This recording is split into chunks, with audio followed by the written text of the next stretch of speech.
udah malam. Dadah.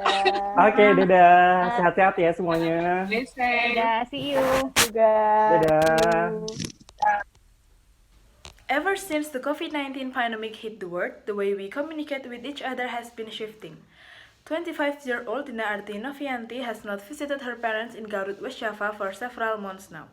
However, she has been calling her parents more frequently compared to before the pandemic.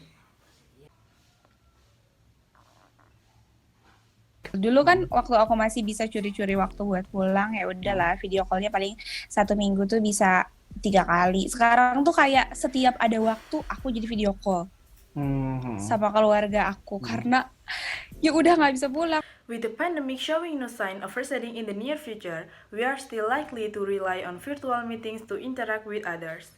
However, some limitation may keep us from regularly communicating with our loved ones, such as signal disruptions. Biasanya orang-orang tuh kalau misalkan di video call mereka tuh nggak bener-bener banyak yang diceritain tuh.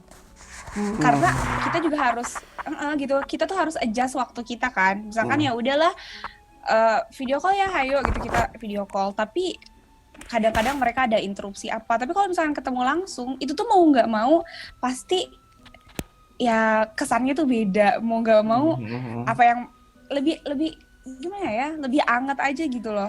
Kalau ini tuh cuman sekadar ya udahlah gitu video call, terus diceritain apa aja, kayak cuman highlightnya doang gitu yang mereka ceritain. Psychologist Baby Jim Aditya is aware of the drawback of virtual meetings.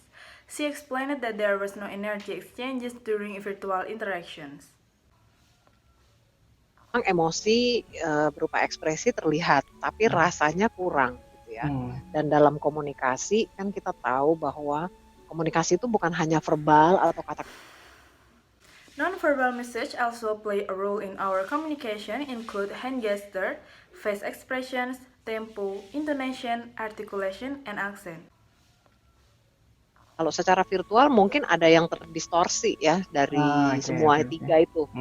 Mungkin karena jarak ya, karena mungkin jaringan tidak begitu sempurna sehingga ekspresi itu tidak seluruhnya tertangkap misalnya, atau gesture nggak seluruhnya kelihatan.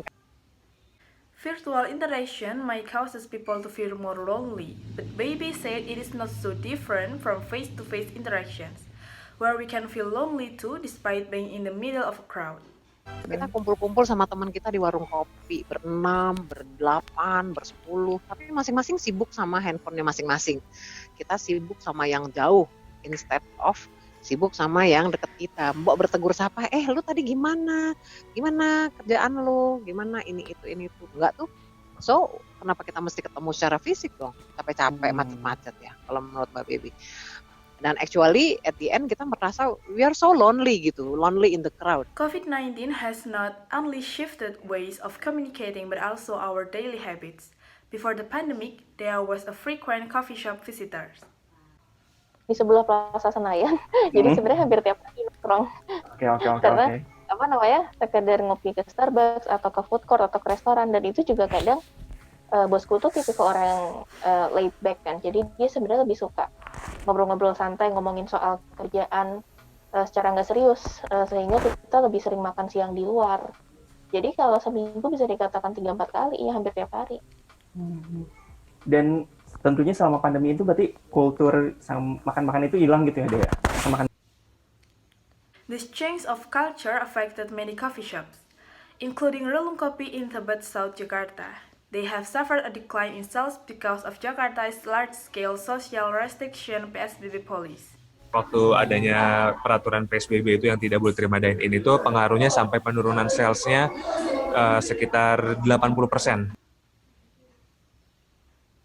When Jakarta entered its transitional PSBB phase in early June, customers started returning to Relung Kopi. The coffee shop now provides outdoor seating to help customers maintain a safe physical distance. Kita tahu kan dengan adanya COVID ini lebih baik berinteraksi itu di ruangan terbuka.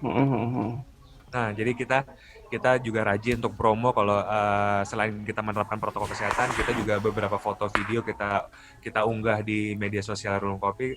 Kalau ini loh beberapa spot di Rulung Kopi yang banyak sirkulasi udaranya, yang banyak ruangan terbukanya dan ruangannya spacious juga di indoor. Kita kasih lihat foto atau apa yang berjarak, jadi orang ngerasa mudah-mudahan merasa nyaman, tidak takut untuk datang ke Rulung Kopi, dan kita mastiin orang yang di Rulung Kopi itu harus memakai masker, kita pengecekan suhu tubuh, sanitizer.